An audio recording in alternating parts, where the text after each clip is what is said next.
Hello, welcome to my kitchen. இன்னைக்கு நான் செய்ய போற டிஷ் வந்து Spanish Omelette. Very simple, healthy and filling breakfast.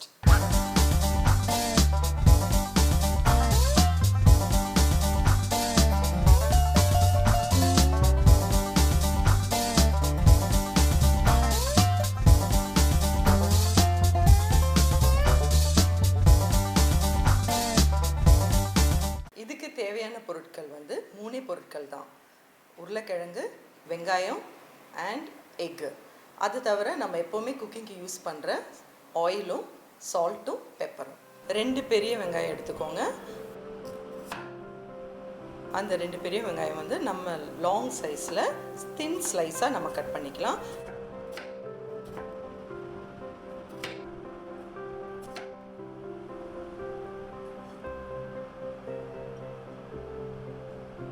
அதுக்கப்புறம் வந்து 2 பெரிய உருளைக்கிழங்கு எடுத்துட்டு அது வந்து நான் கட் பண்ணுற மாதிரி கட் பண்ணிக்கோங்க.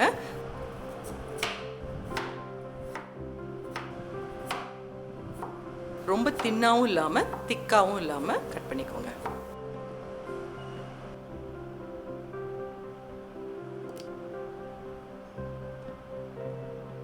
இப்போ ஹீட் பண்ண பேனில் வந்து 100 ml ஆயில் போட்டுட்டு நான் கட் பண்ணி வச்சுருக்கிற வெங்காயத்தை ஃபஸ்ட்டு போட்டுடணும். இந்த ஸ்பானிஷ் ஆம்லேட் வந்து 2 பேருக்காக நான் செய்கிறேன். அதனால் நம்ம ஒரு 5 எக் எடுத்துக்கலாம். அந்த 5 எக்ஸுக்கு வந்து இது கொஞ்சம் ஆயில் மட்டும்தான் அதிகமாக தேவைப்படுது. ஒரு 100 ml ஆயிலு இதுக்கு ஆட் பண்ணணும். Then all we know is salt நம்ம கண்டிப்பாக ஆட் பண்ணணும். இதுதான் basic ingredients for the Spanish omelette.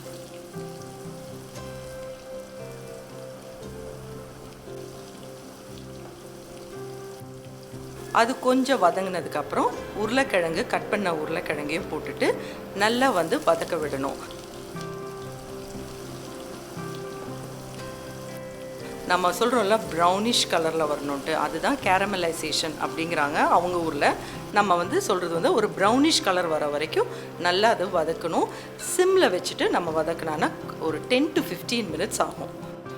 அதுக்கப்புறம் வந்து நம்ம கொஞ்சம் சால்ட் ஆட் பண்ணிக்கலாம்.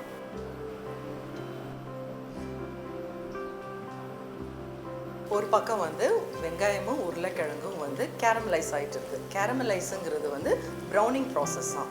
அது இங்கே ஆகிட்டு இருக்கும்போது நம்ம வந்து இப்போ வந்து ஒரு பவுல் எடுத்துகிட்டு அதில் வந்து 5 முட்டை உடச்சி ஊற்றிட்டு அதில் பெப்பரும் சால்ட்டும் போட்டுட்டு ரொம்ப ஜென்டிலாக வந்து நம்ம கலக்கினா போதும்.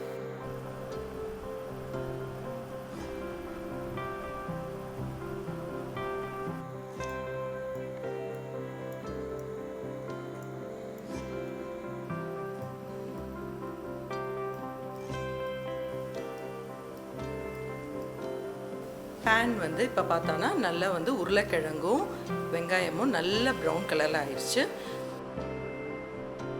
நான் சொன்ன மாதிரி ஏற்கனவே நம்ம வந்து எக்கு பீட் பண்ணாமல் ஜென்டிலாக நான் சொன்ன மாதிரி கலக்கி வச்சுருக்கிற அந்த பவுலில் வந்து ட்ரான்ஸ்ஃபர் பண்ணிவிட்டு அதை வந்து ஒரு 15 நிமிஷம் வந்து ஒரு பிளேட்டு போட்டு மூடி வச்சிடணும்.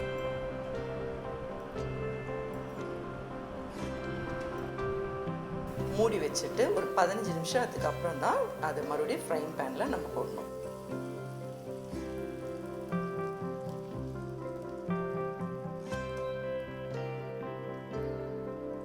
இந்த ஸ்பானிஷ் ஆம்லேட் வந்து சொல்கிறாங்க பேச்சுலர்ஸ் பிரேக்ஃபாஸ்ட்டுன்னே சொல்கிறாங்க அவங்க ஊரில். ஏன்னா இது வந்து அந்த அளவுக்கு ரொம்ப சிம்பிளாகவும் செஞ்சுக்கலாம், அதே மாதிரி ரொம்ப ஃபில்லிங்காகவும் இருக்கும். இன்னும் நம்மளுக்கு இன்னும் தேவைப்படுது அப்படின்னா நம்ம சீஸ் கூட ஆட் பண்ணிங்கன்னா இன்னும் ரிச்சாக தெரியும் இந்த ஸ்பானிஷ் ஆம்லேட்.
இப்போ ஸ்பானிஷ் ஆம்லேட்டு ரெடி ஆயிடுச்சு.